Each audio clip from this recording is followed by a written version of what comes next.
La Guerra de Reforma fue un conflicto armado en México entre liberales y conservadores entre 1857 a 1861, centrado en disputas sobre el rol del Estado, la Iglesia y la propiedad.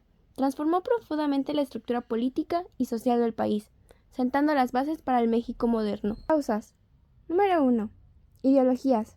Los liberales buscaban la separación del Estado y de la Iglesia, la secularización de la Iglesia y la redistribución de tierras. Mientras tanto, los conservadores defendían el poder de la Iglesia católica y el orden tradicional. Leyes de reforma. Leyes creadas antes y durante la Guerra de Reforma. Número 1 tenemos la Ley Juárez de 1955, que quitaba los privilegios a la Iglesia y a los militares, todos iguales ante la ley. La segunda, Ley de Lerdo, 1956. La Iglesia y los municipios no podían tener tierras sobrantes, se tenían que poner en venta para que la gente los comprara. La tercera es la Constitución de 1857. Esta oficializaba la separación del Estado y la Iglesia, la libertad de culto y los derechos civiles. Y la última ley, Ley Iglesias, de 1857. Reglamentaron cómo funcionaban las iglesias, sus bienes y su personal. Consecuencias. Victoria liberal. En 1861, los liberales derrocaron a los conservadores y consolidaron el poder con Juárez como presidente. Cambios estructurales. Se consolidó la separación Iglesia-Estado, se redistribuyeron tierras y se fortaleció el Estado nacional. Daño económico y social. El conflicto dejó un saldo de miles de muertos, destrucción de infraestructura y aumento de la deuda pública. Preparación para la intervención francesa. La debilidad del país después de la guerra facilitó la invención francesa en 1862, que buscó cobrar la deuda e instaurar un imperio. Imperio de Maximiliano de Habsburgo. Segunda monarquía mexicana, 1864-1867. En 1861, Guerra de Reforma en México, enfrentando liberales liberados por Benito Juárez y conservadores. Termina con la victoria liberal, que promulga leyes como la separación Iglesia-Estado y expropiación de bienes eclesiásticos.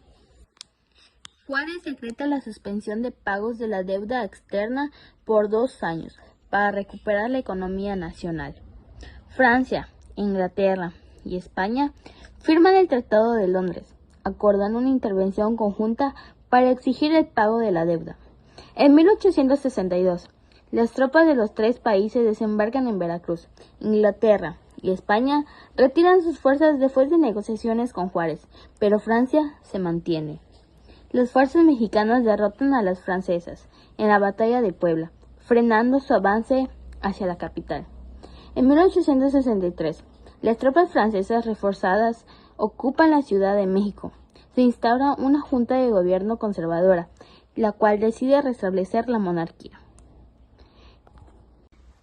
Maximiliano promulga leyes progresistas, entre ellas la Ley de Liberación del Peonaje y la Ley sobre el Fondo Legal de los Pueblos, buscando una mejora de las condiciones de las clases populares.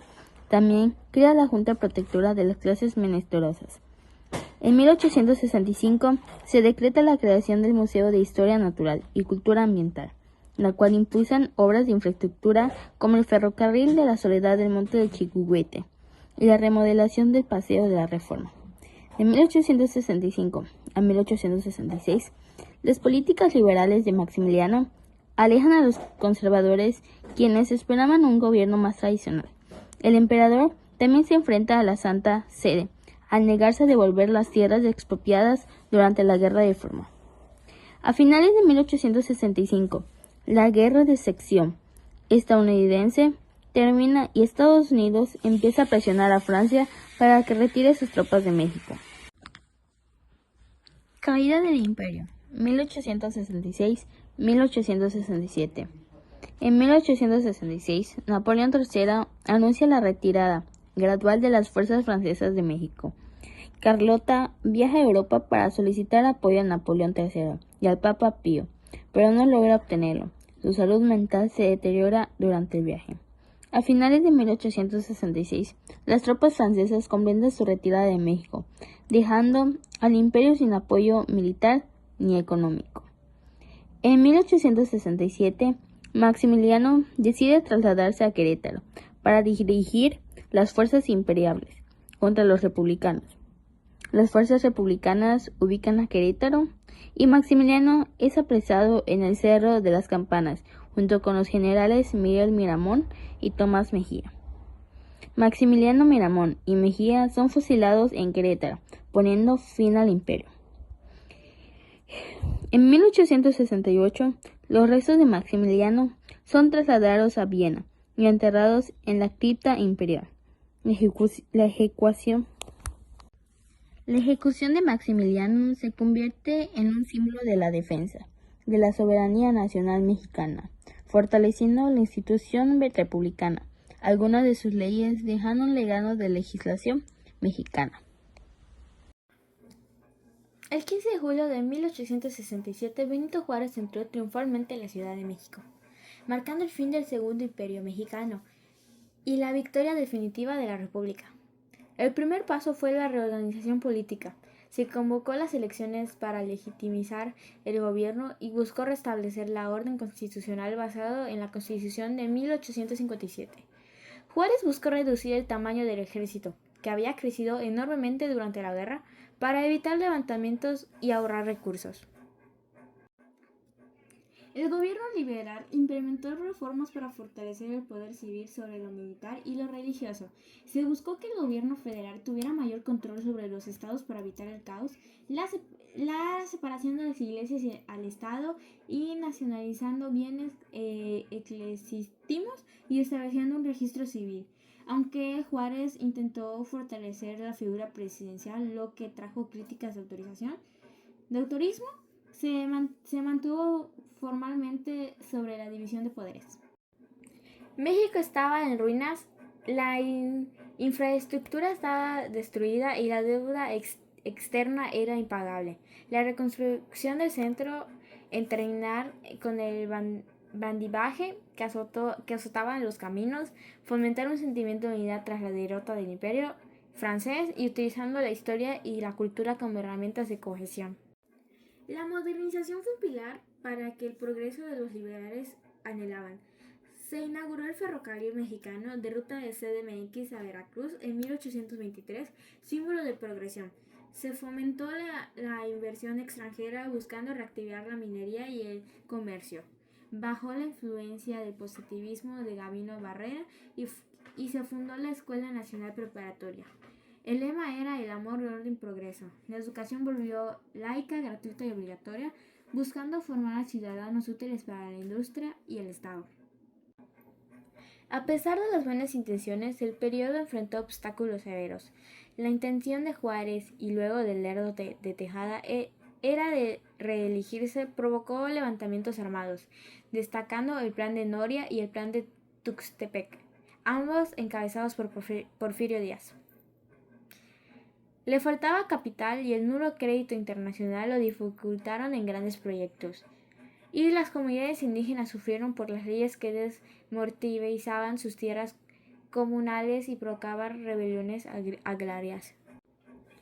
El legado de este periodo es el cimiento de México actual, establecido definitivamente en el Estado laico, consolidado la soberanía nacional en frente de potencias extranjeras.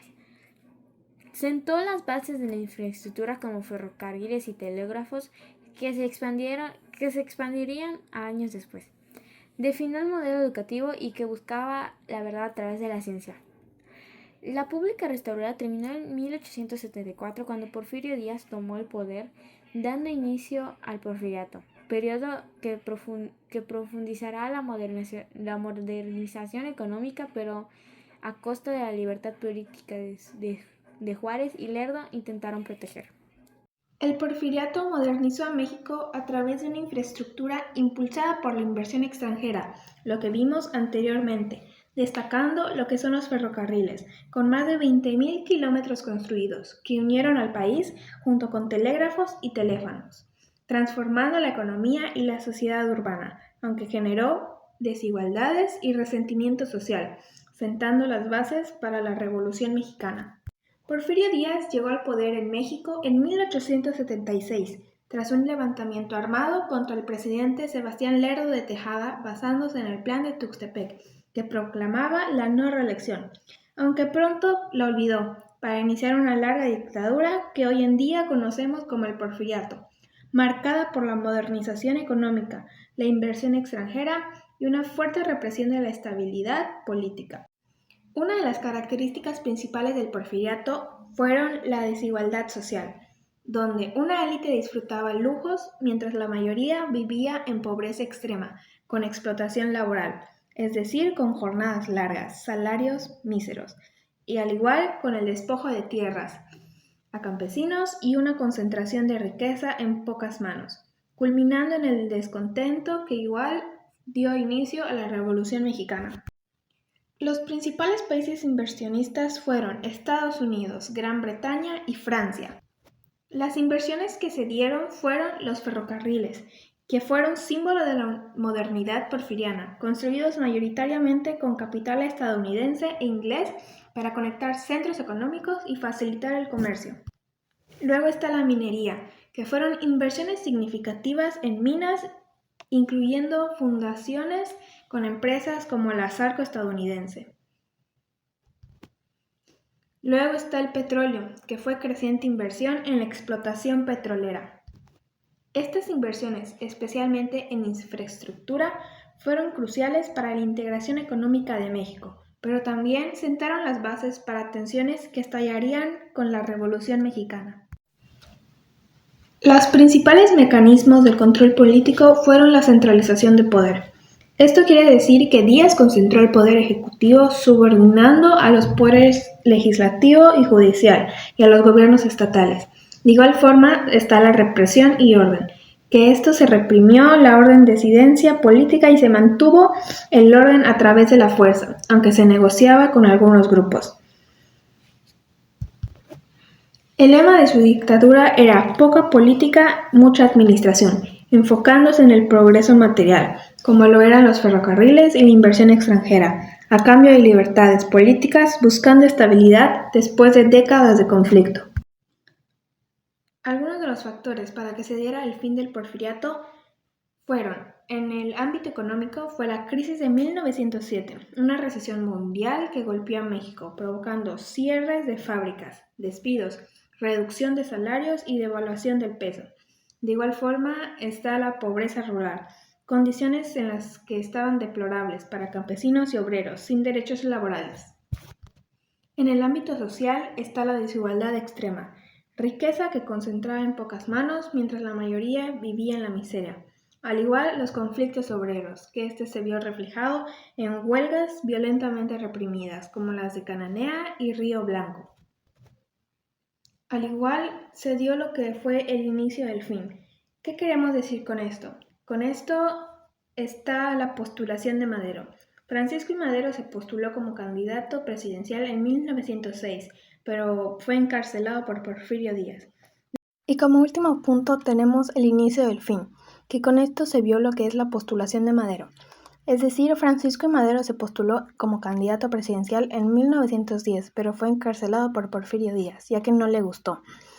Con esto, Francisco I. Madero se vio obligado a realizar un plan. Este plan le llamó Plan de San Luis.